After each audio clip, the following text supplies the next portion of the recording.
warahmatullahi wabarakatuh. Kami dari kelompok 12 ingin mempresentasikan hasil karya kami, yaitu fotonya Do More Speak Less.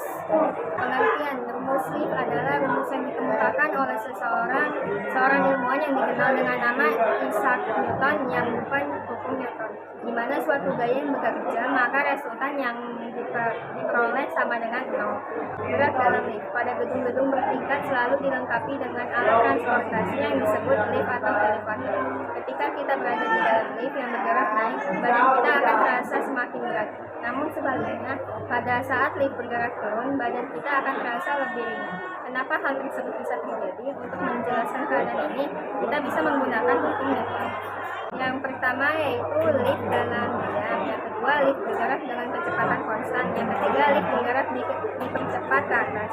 Yang keempat, lift bergerak diperlambat ke atas. Yang kelima, lift bergerak dipercepat ke bawah. Yang keenam, kali lift terus. Pertama, lift dalam diam. Di dalam lift, gaya yang kita tinjau adalah gaya yang arahnya vertikal sesuai dengan arah gerak lift yang juga vertikal. Pada lift yang berada dalam kondisi diam dan berlaku hukum 1 Newton dan dapat dituliskan dalam bentuk persamaan sebagai berikut. Sigma F sama dengan 0, N kurang W sama dengan 0, N sama dengan W kan 1, karena gaya normal sama dengan berat, maka ketika kita berada di dalam lift yang diam kita tidak merasakan perubahan berat badan. Kedua, lift bergerak dengan kecepatan konstan.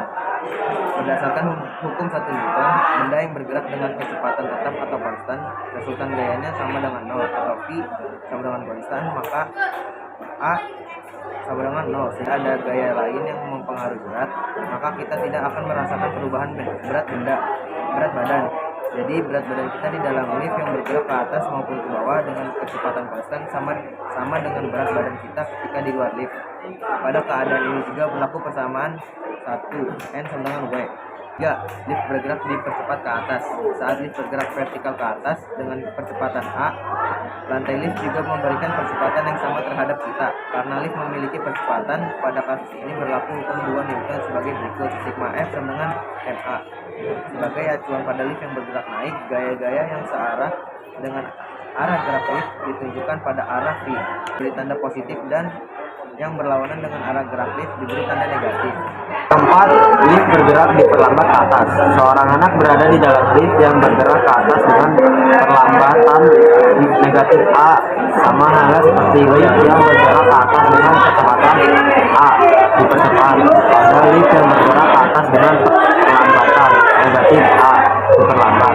Juga berlaku hukum 2 Newton, hanya saja yang membedakan adalah harga percepatannya. Lift bergerak dipercepat ke bawah. Pada saat lift bergerak dipercepat ke bawah, berlaku hukum 2 Newton sebagai berikut. Negatif F sama dengan MA. Sebagai acuan pada lift yang bergerak turun, gaya-gaya yang searah dengan arah gerak lift diberi tanda positif, dan yang berlawanan dengan arah gerak lift diberi tanda negatif. 6. Tali lift putus. Apabila tali lift putus berarti lift dan orang di dalamnya mengalami gerak jatuh bebas. Pada gerak jatuh bebas, benda akan mengalami